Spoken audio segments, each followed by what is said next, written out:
शौकत भारती साहब, एक चीज और बड़ी इंपॉर्टेंट बात ध्यान में आई कि जब हमास ने दो औरतों को रिहा किया था, तो उसमें से एक बहुत मुअम्मर खातून थी, बहुत बुजुर्ग खातून थी, और वो आ करके और उन्होंने हमास की बड़ी तारीफ की और कहा कि कैसे कैसे उसे रखा।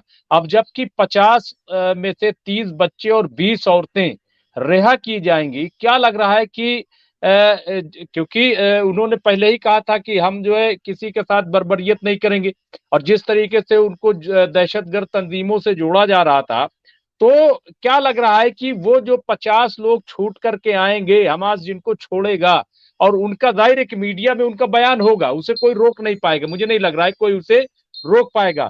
तो एक तरफ तो ये 50 हमास छोड़ेगा, दूसरा 150 जो है इसराइल छोड़ेंगे, डिबेट पे हूँ।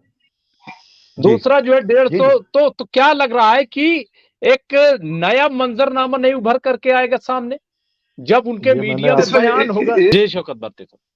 देखिए, बात यह है कि आप देखिए कि किसको छोड़ रहे हैं। आर्मी के लोगों को नहीं छोड़ रहे हैं, ये छोड़ किसको रहे हैं, वो जनरल पब्लिक को छोड़ रहे हैं। ठीक है, और इतने दिन उन्होंने उनके साथ गुजर बसर किया है। दो चीजें हैं, एक तरफ जो जा रहे हैं पेशेंट्स, ठीक है, और जाहिर सी बातचीत है, आजकल जो है आपको पता है कि ये मोबाइल और इंटरनेट का जमाना है। ठीक है, चाहे जितनी भी चीजों को छुपाई जाए, कहीं ना कहीं से राइट। न्यूज जो है वो आ जाती है। तो एक तो जब ये जाएंगे, इंजर्ड जाएंगे सब जगह, ठीक है, और दूसरी बातचीत है कुछ और फील्ड हॉस्पिटल्स भी बनाने की बातचीत चल रही है। तो जब ये पता चलेगा लोगों को कि एक खानदान था, उसके 32 लोग थे मार दिए गए, ये एक बच्चा बचा है। ठीक है, ये खानदान था, इसके 20 लोग मार दिए गए, ये एक कोई बेचारी औरत बची है। तो ये जो इस तरह की न्यूज, जो जैसा कि देखिए बहुत से लोग ट्विटर के ऊपर नहीं है, ठीक है, बहुत से लोग उन सारी चीजों को नहीं देखते जिन न्यूज को, जिन चीजों को हम लोग देख लेते हैं। तो सवाल ये पैदा होता है, जब इस तरह की चीजें आएगी तो दो काम होगा, चाहे ये छूट के वहां जाए, चाहे ये छूट के ये इंजर्ड वहां के ऊपर जाए, वो आएंगे तो फिलिस्तीन का जुल्म बताएंगे। कौन? जो आएंगे, क्या कहते हैं, क्या नाम, इजराइल से छूट कर आएंगे, इजराइल की जेल से, वो फिलिस्तीनी पीसी करके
ने किया क्या, आप इसका जवाब दीजिए। तो उन्होंने कहा कि हम एफर्ट्स कर रहे थे, ये कर रहे थे, उनका पूरी दुनिया के मुल्क कर रहे थे। तो उनका कि ओआईसी के लोगों ने, जब तक हम लोग चाहते थे कि ज्वाइंट कोई फैसला लें, तो कहा भाई अगर ज्वाइंट फैसला नहीं लेंगे तो आप इतनी बड़ी पावर होने के बाद आपने कोई फैसला क्यों नहीं लिया? आपने क्या किया? आप किसका इंतजार कर रहे थे? आपके पास इतनी फोर्स थी तो आप आगे क्यों नहीं बढ़े? ये सारी बातें, पूरा अल जजीरा के ऊपर आज इंटरव्यू है, आज उसमें देखिए, तो ये फॉरेन मिनिस्टर को जवाब नहीं देते बना, जवाब नहीं देते बना, बस यही कहा कि हम कोशिश कर रहे थे, हम एफर्ट्स कर रहे थे।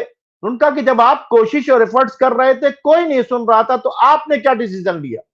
फिर उन्होंने कहा भाई अरब कंट्री और हम साथ में ज्वाइंट लेना चाहते थे, लेकिन अगर अब अरब कंट्री अगर कोई फैसला नहीं लेते तो आपने क्यों नहीं लिया? आपको लेना चाहिए था।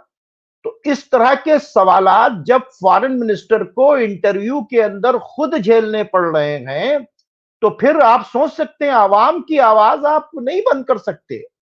और जो कुछ किया इन्होंने सिर्फ गजा के अंदर नहीं किया, वेस्ट बैंक में किस किस तरह से औरतों को घर से निकाला है, उनको भगाया है, सेटलर्स को वहां के ऊपर घुसेड़ा है, आर्मी ने जो जुल्म किया है।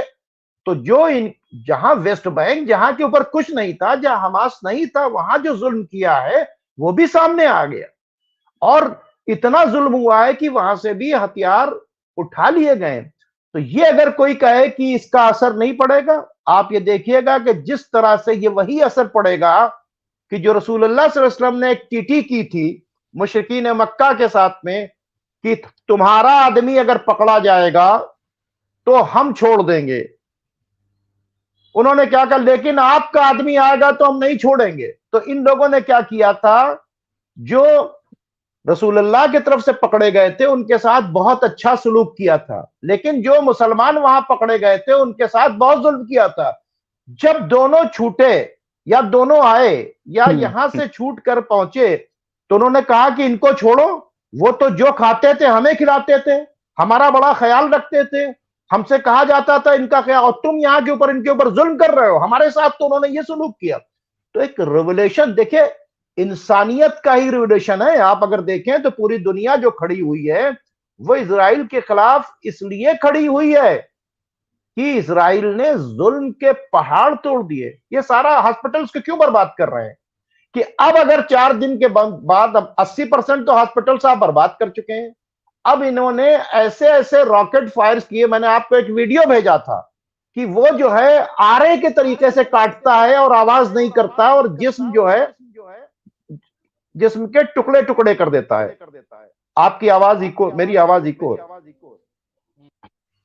तो ये जो सारी चीजें हैं, ये आप बताएं कि अब अगर ये अटैक करेंगे और हॉस्पिटल्स खत्म हो जाएंगे तो जो जिनको इमरजेंसी की जरूरत होगी वो कहां जाएंगे?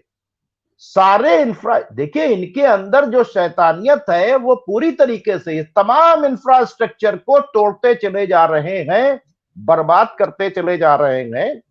लेकिन ये भी सुन लीजिए कि ये जंग इनको रोकनी ही पड़ेगी। 4 दिन के बाद भी ये मामलात आगे बढ़ेंगे। अभी मामलात कंट्रोल में नहीं है। अब हालात इतने बिगड़ रहे हैं कि जिस तरह से अमेरिकन बेसिस के ऊपर सबने पूरी दुनिया ने क्या टारगेट किया, आप देखिए अमेरिका को, कि ये जंग क्यों नहीं बंद हुई, ड्यू टू अमेरिका। इस जंग की एक और जीत है कि सिर्फ जो है इजराइल को कुछ नहीं कहा जाए, इजराइल से ज्यादा पूरी दुनिया अमेरिका को कह रही है। चाइना भी अमेरिका को कह रहा है, रशिया भी अमेरिका को कह रहा है, साउथ अफ्रीका के और इधर के तमाम लोग किसको कह रहे हैं, सब के सब किसको बता रहे हैं, इनको ही बता रहे हैं कि अमेरिका इसका कसूरवार है। और अमेरिकन बेसिस के ऊपर अटैक्स भी शुरू हो गए हैं। हालात बहुत खराब है। तो इसलिए अमेरिका भी चाहेगा कि ये जंग, अब या तो अमेरिका फुल फ्लैश यहां के ऊपर उतरे। आज जो अमेरिकन ने जो अटैक किया है उसमें इराक के काफी लोग मारे गए हैं, जिसमें आज ही इराक की गवर्नमेंट ने कहा कि आप हमारे यहां से अड्डे वापस ले जाइए। हजदुल शाबी ने बाकायदा तौर के ऊपर इराक की गवर्नमेंट ने आज कहा कि हमें आपके अड्डों की जरूरत नहीं, आप यहां से ले जाइए। तो अमेरिकन अड्डों को यहां से सीरिया और इराक से, अगर मान लिए सीरिया से निकाल दिया और इराक से निकाल दिया, तो ये सारा प्रेशर सऊदी अरब के ऊपर भी पड़ेगा, जॉर्डन के ऊपर भी पड़ेगा, यूएई के ऊपर भी पड़ेगा, बहरीन के ऊपर भी पड़ेगा कि यहां से बेसेस खाली कराओ। क्योंकि इस मिडिल ईस्ट में जितना न्यूसेंस हो रहा है वो सिर्फ ड्यू टू अमेरिकन बेसिस के, अमेरिकन सपोर्ट के। और इजराइल भी जो कुछ कर रहा है वो ड्यू टू अमेरिकन बेसिस के और अमेरिकन सपोर्ट के। तो सवाल ये पैदा होता है, अमेरिका और ब्रिटेन का जो पूरा सपोर्ट है ये उससे ही इजराइल यहां पर है, वरना इजराइल यहां के ऊपर चल नहीं सकता। जी जी